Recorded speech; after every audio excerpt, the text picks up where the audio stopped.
Hello everyone, welcome back to my channel. Bihar में जो अभी 7वें चरण का नियोजन शुरू होने वाला है उसको लेकर मैं पहले वीडियो बनाई तो उस पर बहुत सारे लोगों का कमेंट आया। आयु सीमा को लेकर लोग बहुत ज़्यादा कमेंट पूछ रहे हैं कि 7वें चरण में आयु सीमा क्या रहेगी। तो 2012 के नियमावली को अगर आप देखेंगे तो उसमें जो आयु सीमा निर्धारित की गई थी उसमें 10 वर्षों की छूट जो है दी गई थी। ये 2012 के नियमावली में स्पष्ट रूप से लिखा हुआ है। अगर आप 2012 की नियमावली नहीं देखे होइएगा तो मेरे चैनल पे भी अपलोड है और गूगल वगैरह भी करिएगा तो आपको वहाँ पे मिल जाएगा। तो 2012 की नियमावली को देखिएगा तो उस पर स्पष्ट रूप से ये चीज़ें दी गई है कि जो आयु सीमा निर्धारित है सामान्य प्रशासन विभाग के द्वारा उसमें 10 वर्षों की छूट दी गई थी। उस समय ट्रेंड और अनट्रेंड का मामला था, तो जो ट्रेंड थे उनको 10 वर्षों की छूट दी गई थी। लेकिन आपको दिख रहा है स्क्रीन पे 2020 की नियमावली, इसमें आयु सीमा को हम लोग एक बार देख लेते हैं।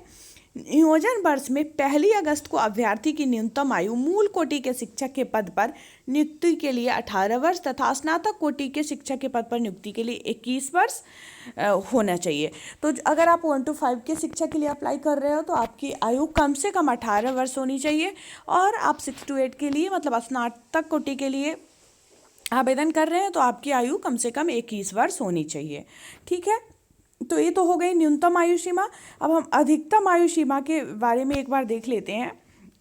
आरक्षण कोटिवार अधिकतम आयु सीमा वही होगा जो राज्य सरकार सामान्य प्रशासन विभाग के द्वारा समय समय पर भेद किया जाता है, और अधिकतम आयु सीमा में वही लागू होगा जो राज्य सरकार जो है समय समय पर निर्धारित करती है।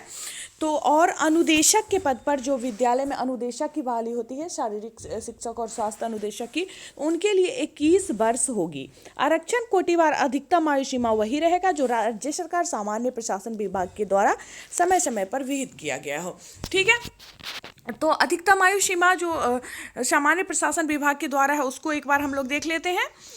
आप देख सकते हैं उम्र सीमा दिनांक 1/8/2019 को न्यूनतम 21 वर्ष, अधिकतम अनारक्षित पुरुष जो जनरल पुरुष है उनका 37 वर्ष, पिछड़ा वर्ग अत्यंत पिछड़ा वर्ग पिछड़े वर्ग की महिला एवं उपारक्षित महिला 40 वर्ष। महिलाओं के लिए ये 40 वर्ष है, साथ ही पिछड़ा वर्ग अत्यंत पिछड़ा वर्ग के पुरुष के लिए भी, और सामान्य महिला के लिए भी महिला को छूट है 3 वर्ष का। ठीक है, तो इसके बाद अनुसूचित जाति अनुसूचित जनजाति पुरुष एवं महिला के लिए 42 वर्ष। जब आप सर्च करेंगे सामान्य प्रशासन विभाग के द्वारा जो आयु सीमा निर्धारित की गई है वो आप सर्च करेंगे तो आपको इस तरह से दिखेगा। इसके बाद हम लोग बात कर लेते हैं 2019 में जो STET का एग्ज़ाम हुआ था उसमें देखिए STET के एग्ज़ाम का ये जो आया था नोटिफिकेशन, मतलब कौन इसमें फेल कर सकता है ये सब, तो उसमें उम्र सीमा दी गई थी सामान्य पुरुष को 37 वर्ष, सामान्य महिला को 40 वर्ष, पिछड़ा वर्ग पुरुष और महिला को 40 वर्ष, अति पिछड़ा वर्ग पुरुष और महिला को 40 वर्ष, अनुसूचित जाति पुरुष एवं महिला को 42 वर्ष, अनुसूचित जनजाति पुरुष एवं महिला को 42 वर्ष। और ऊपर देख सकते हैं माध्यमिक शिक्षक पात्रता परीक्षा 2019 में सम्मिलित होने हेतु दिनांक 1/8/2019 को अभ्यर्थियों की न्यूनतम आयु 21 वर्ष की होगी।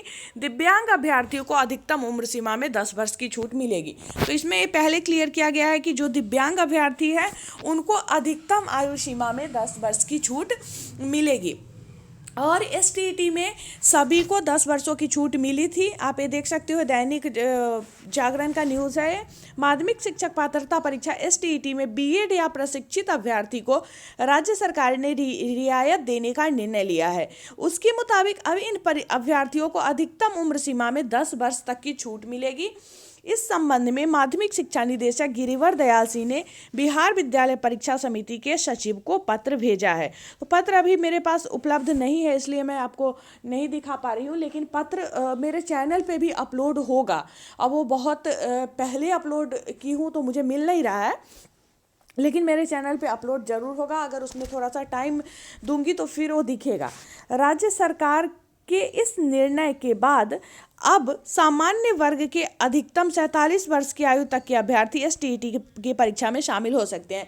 तो सामान्य प्रशासन विभाग के द्वारा जो सामान्य पुरुष के लिए आयु सीमा थी वो 37 वर्ष थी, तो उसमें 10 वर्षों की छूट मिल गई, तो कितनी हो गई, 47 वर्ष हो गई। ठीक है, इसी प्रकार पिछड़ा वर्ग के अभ्यर्थी और महिला को 40 वर्ष था तो उनका हो गया 50 वर्ष, और SC और ST का था 42 वर्ष तो उनको 10 वर्ष की छूट मिल गई, तो हो गया 52 वर्ष। मतलब 52 वर्ष की उम्र सीमा तक इसके लिए आवेदन कर सकेंगे। सरकार के निर्णय के बाद BACB एक बार फिर STET की परीक्षा में शामिल होने के लिए आवेदन की नई तिथि जारी करेगा। तो ये लेटर जो जारी हुआ था उसके बाद एक नई तिथि जारी हुई थी, जिसमें फिर जो लोग आवेदन नहीं कर पाए थे अपनी आयु को लेकर, वो लोग आवेदन किए थे।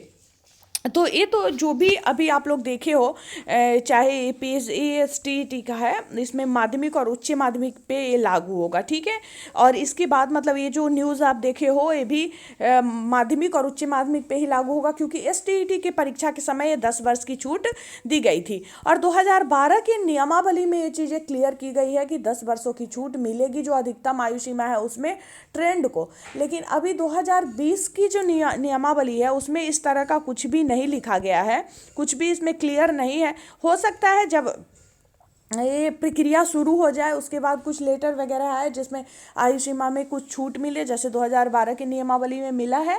तो जो भी मतलब अपडेट आएगा इससे संबंधित तो मैं आप लोगों को अपडेट करूंगी।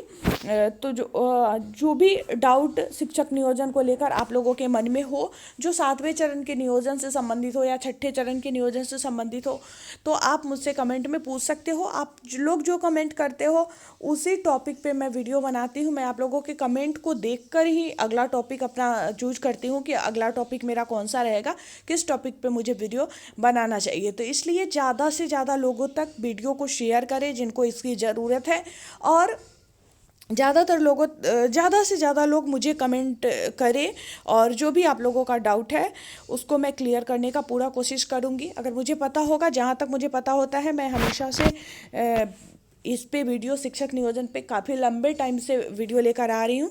तो आप लोग मुझसे कमेंट में पूछ, तो मेरे हिसाब से आयु को लेकर जो आप लोगों का डाउट था वो क्लियर हो गया होगा। अब आगे जो भी अपडेट आएगा इससे संबंधित तो उससे मैं आप लोगों को अपडेट करूँगी। तो जितने भी लोग चैनल पे नए आ रहे हैं या पहली बार मेरे वीडियो को देख रहे हैं तो चैनल को सब्सक्राइब कर लीजिए। सब्सक्राइब करने के बाद बेल आइकन को ज़रूर दबा लीजिएगा, क्योंकि जब आप बेल आइकन को दबाइएगा उसके बाद ही जो भी मेरा नया वीडियो अपलोड होगा उसका नोटिफिकेशन आप तक पहुंचेगा और आप मेरे वीडियो को देख पाएंगे। मैं मिलूँगी फिर आप लोगों से नेक्स्ट वीडियो में एक आप लोगों के द्वारा किया हुआ जो कमेंट है उसी टॉपिक से कोई नए वीडियो लेकर मिलते हूँ फिर आप लोगों से नेक्स्ट वीडियो में। तब तक के लिए बाय बाय।